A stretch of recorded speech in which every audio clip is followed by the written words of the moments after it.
ओम श्री अनंत कोटि ब्रह्मांड नायक राजाधिराज योगिराज पार ब्रह्म श्री सच्चिदानंद समर सद्गुरु साईनाथ महाराज की जय हो। हे देवा, हे साईं बाबा, आज श्री साईं सचरित्र का अध्याय 42 का पठन होने जा रहा है। हे गुरुदेव, ये अध्याय अति महत्वपूर्ण है। हे बाबा, आपके चरणों में प्रार्थना है कि यह अध्याय सभी के चित्त में उतरे, सभी को लाभ हो। आइए अध्याय 42 महासमाधि की ओर। भविष्य की आगाही। रामचंद्र दादा पाटिल और तात्या कोते पाटिल की मृत्यु टालना, लक्ष्मीबाई शिंदे को दान, समस्त प्राणियों में बाबा का वास, अंतिम क्षण। बाबा ने किस प्रकार समाधि ली, इसका वर्णन इस अध्याय में किया गया है। प्रस्तावना।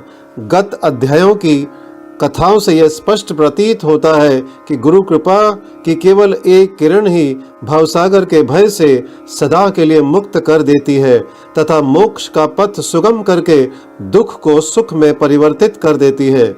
यदि सद्गुरु के मोह विनाशक पूजनीय चरणों का सदैव स्मरण करते रहोगे तो तुम्हारे समस्त कष्टों और भवसागर के दुखों का अंत होकर जन्म मृत्यु के चक्र से छुटकारा हो जाएगा। इसलिए जो अपने कल्याणार्थ चिंतित हो, उन्हें साईं समर्थ के अलौकिक मधुर लीलामृत का पान करना चाहिए। ऐसे करने से उनकी मति शुद्ध हो जाएगी। प्रारंभ में डॉक्टर पंडित का पूजन तथा किस प्रकार उन्होंने बाबा को त्रिपुंड लगाया, इसका उल्लेख मूल ग्रंथ में किया गया है। इस प्रसंग का वर्णन 11वें अध्याय में किया जा चुका है, इसलिए यहाँ उसको दोहराना उचित नहीं है। आइए अब पढ़ते हैं भविष्य की आगाही। पाठकों, आपने अभी तक केवल बाबा के जीवन काल की ही कथाएं सुनी हैं। अब आप ध्यानपूर्वक बाबा के निर्वाण काल का वर्णन सुनिए। 28 सितंबर सन 1918 को बाबा को साधारण सा ज्वर आया। यह ज्वर 2-3 दिन तक रहा। इसके उपरांत ही बाबा ने भोजन करना बिल्कुल त्याग दिया। इससे उनका शरीर दिन प्रतिदिन क्षीण एवं दुर्बल होने लगा। 17 दिनों के पश्चात अर्थात 15 अक्टूबर सन 1918 को 2:30 पर उन्होंने अपना शरीर त्याग किया। यह समय प्रोफेसर जी नार्के के तारीख 5/11/1918 के पत्र के अनुसार है, जो उन्होंने दादा साहेब खारपड़े को लिखा था और साईं लीला पत्रिका के पृष्ठ 7-8 प्रथम वर्ष में प्रकाशित हुआ था। इसके 2 वर्ष पूर्व ही बाबा ने अपने निर्वाण के दिन का संकेत कर दिया था, परंतु उस समय कोई भी समझ नहीं सका। घटना इस प्रकार है कि विजयदशमी के दिन जब लोग संध्या के समय सीमोल्लंघन से लौट रहे थे तो बाबा सहसा ही क्रोधित हो गए। सिर का कपड़ा, कफनी और लंगोटी निकालकर उन्होंने उसके टुकड़े टुकड़े करके जलती हुई धूनी में फेंक दिए। बाबा के द्वारा आहुति प्राप्त कर धूनी द्विगुणित प्रज्वलित होकर चमकने लगी और उससे भी कहीं अधिक बाबा के मुखमंडल की कांति चमक रही थी। वे पूर्ण दिगंबर खड़े थे और उनकी आंखें अंगारे के समान चमक रही थी। उन्होंने आवेश में आकर उच्च स्वर में कहा कि लोगों, यहाँ आओ, मुझे देखकर पूर्ण निश्चय कर लो कि मैं हिंदू हूँ या मुसलमान। सभी भय से कांप रहे थे। किसी को भी उनके समीप जाने का साहस न हो रहा था। कुछ समय बीतने के पश्चात उनके भक्त भागोजी शिंदे, जो महारोग से पीड़ित थे, साहस कर बाबा के समीप गए और किसी प्रकार उन्होंने उन्हें लंगोटी बांध दी और उनसे कहा कि बाबा, यह क्या बात है? देव, आज दशहरा सीमोल्लंघन का त्योहार है। तब उन्होंने जमीन पर सटका पटकते हुए कहा कि ये मेरा सीमोल्लंघन है। लगभग 11 बजे तक भी उनका क्रोध शांत ना हुआ और भक्तों को चावड़ी जुलूस निकलने में संदेह होने लगा। 1 घंटे के पश्चात वे अपनी सहज स्थिति में आ गए और सदा की भांति पोशाक पहनकर चावड़ी जुलूस में सम्मिलित हो गए, जिसका वर्णन पूर्व किया जा चुका है। इस घटना द्वारा बाबा ने इंगित किया कि जीवन रेखा पार करने के लिए दशहरा ही उचित समय है, परंतु उस समय किसी को भी उसका असली अर्थ समझ में न आया।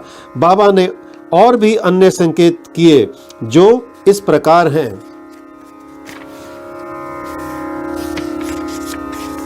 रामचंद्र दादा पाटिल की मृत्यु टालना। कुछ समय के पश्चात रामचंद्र पाटिल बहुत बीमार हो गए। उन्हें बहुत कष्ट हो रहा था। सब प्रकार के उपचार किए गए, परंतु कोई लाभ न हुआ और जीवन से हताश होकर वे मृत्यु के अंतिम क्षणों की प्रतीक्षा करने लगे। तब तक एक दिन मध्य रात्रि के समय बाबा अनायास ही उनके सिरहाने प्रकट हुए। पाटिल उनके चरणों से लिपट कर कहने लगे कि मैंने अपने जीवन की समस्त आशाएं छोड़ दी हैं। अब कृपा कर मुझे इतना तो निश्चित बतलाइए कि मेरे प्राण अब कब निकलेंगे।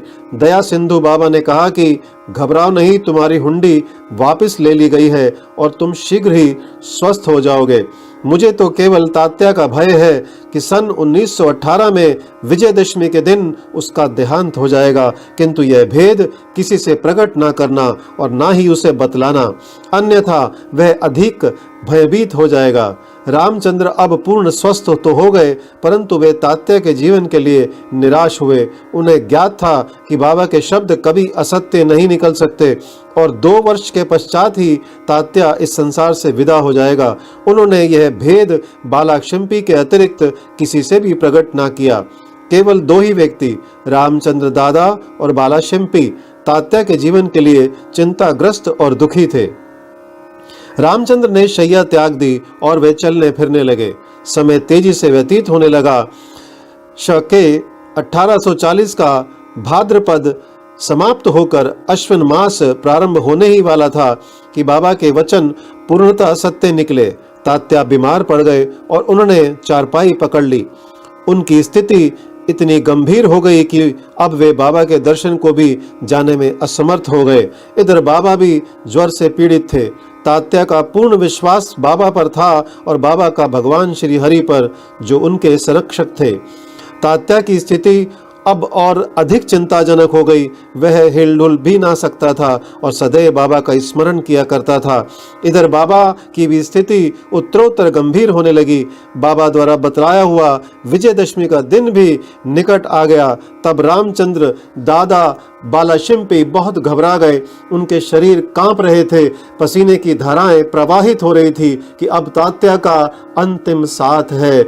जैसे ही विजयदशमी का दिन आया, तात्या की नाड़ी की गति मंद होने लगी और उसकी मृत्यु सन्निकट दिखलाई देने लगी। उस समय एक विचित्र घटना घटी।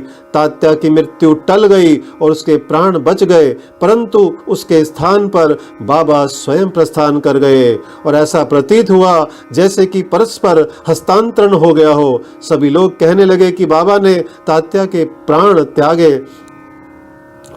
लिए प्राण त्यागे। ऐसा उन्होंने क्यों किया, ये वे ही जाने, क्योंकि यह बात हमारी बुद्धि के बाहर है। ऐसा भी प्रतीत होता है कि बाबा ने अपने अंतिम काल का संकेत तात्या का नाम लेकर ही किया था। दूसरे दिन 16 अक्टूबर को प्रातःकाल बाबा ने दासगणों को पंढरपुर में स्वप्न दिया कि मस्जिद अर्रा के गिर पड़ी है। शिरडी के प्राय सभी तेली तंबोली मुझे कष्ट देते थे, इसलिए मैंने अपना स्थान छोड़ दिया है। मैं तुम्हें यह सूचना देने आया हूँ कि शीघ्र वहां जाकर मेरे शरीर पर हर तरह के फूल इकट्ठा कर चढ़ाओ। दासगणों को शिरडी से भी एक पत्र प्राप्त हुआ और वे अपने शिष्यों को साथ लेकर शिरडी आए तथा उन्होंने बाबा की समाधि के समक्ष अखंड कीर्तन और हरिनाम प्रारंभ कर दिया। उन्होंने स्वयं फूलों की माला गूंथी और ईश्वर का नाम लेकर समाधि पर चढ़ाई। बाबा के नाम पर एक वृहद भोज का भी आयोजन किया गया। लक्ष्मीबाई को दान। विजयदशमी का दिन हिंदुओं के लिए बहुत शुभ है और सीमोल्लंघन के लिए बाबा द्वारा इस दिन का चुना जाना सर्वथा उचित ही है। इसके कुछ दिन पूर्व से ही उन्हें अत्यंत पीड़ा हो रही थी, परंतु आंतरिक रूप से वे पूर्ण सजग थे। अंतिम क्षण के पूर्व वे बिना किसी की सहायता लिए उठकर सीधे बैठ गए और स्वस्थ दिखाई पड़ने लगे। लोगों ने सोचा कि संकट टल गया और अब भय की कोई बात नहीं है तथा अब वे शीघ्र ही निरोग हो जाएंगे, परंतु वे तो जानते थे कि अब मैं शीघ्र ही विदा लेने वाला हूं और इसलिए उन्होंने लक्ष्मीबाई शिंदे को कुछ दान देने की इच्छा प्रकट की। समस्त प्राणियों में बाबा का वास। लक्ष्मीबाई एक उच्च कुलीन महिला थी। वे मस्जिद में बाबा की दिन रात सेवा किया करती थी। केवल भगत महलसापति तात्या और लक्ष्मीबाई के अतिरिक्त रात को मस्जिद की सीढ़ियों पर कोई नहीं चढ़ सकता था। एक बार संध्या समय जब बाबा तात्या के साथ मस्जिद में बैठे हुए थे, तभी लक्ष्मीबाई ने आकर उन्हें नमस्कार किया तथा बाबा कहने लगे कि अरे लक्ष्मी, मैं अत्यंत भूखा हूँ। वे यह कहकर लौट पड़ी कि बाबा थोड़ी देर ठहरो, मैं अभी आपके लिए रोटी लेकर आती हूँ। उन्होंने रोटी और साग लाकर बाबा के सामने रख दिया, जो उन्होंने एक भूखे कुत्ते को दे दिया। तब लक्ष्मीबाई कहने लगी कि बाबा यह क्या, मैं तो शीघ्र गई और अपने हाथ से आपके लिए रोटी बना लाई। आपने एक ग्रास भी ग्रहण किए बिना उस कुत्ते के सामने डाल दिया, तब आपने व्यर्थ ही मुझे कष्ट क्यों दिया? बाबा ने उत्तर दिया कि व्यर्थ दुख ना करो, कुत्ते की भूख शांत करना मुझे तृप्त करने के बराबर ही है। कुत्ते की भी तो आत्मा है। प्राणी भले ही भिन्न आकृति प्रकृति के हो, उनमें कोई बोल सकते हैं और कोई मूक है, परंतु भूख सबकी एक सदृश ही है। इसे तुम सत्य जानो कि जो भूखों को भोजन कराता है वह यथार्थ में मुझे ही भोजन कराता है। यह एक अकाट्य सत्य है। इस साधारण सी घटना के द्वारा बाबा ने एक महान आध्यात्मिक सत्य की शिक्षा प्रदान की कि बिना किसी की भावनाओं को कष्ट पहुंचाए किस प्रकार उसे नित्य व्यवहार में लाया जा सकता है। इसके पश्चात लक्ष्मीबाई उन्हें नित्य ही प्रेम और भक्ति पूर्वक दूध, रोटी व अन्य भोजन देने लगी, जिसे वे स्वीकार कर बड़े चाव से खाते थे। वे उससे से कुछ खाकर शेष लक्ष्मीबाई के द्वारा ही राधा कृष्ण माई के पास भेज दिया करते थे। इस उच्छिष्ट अन्न को वे प्रसाद स्वरूप समझकर प्रेम पूर्वक पाती थी।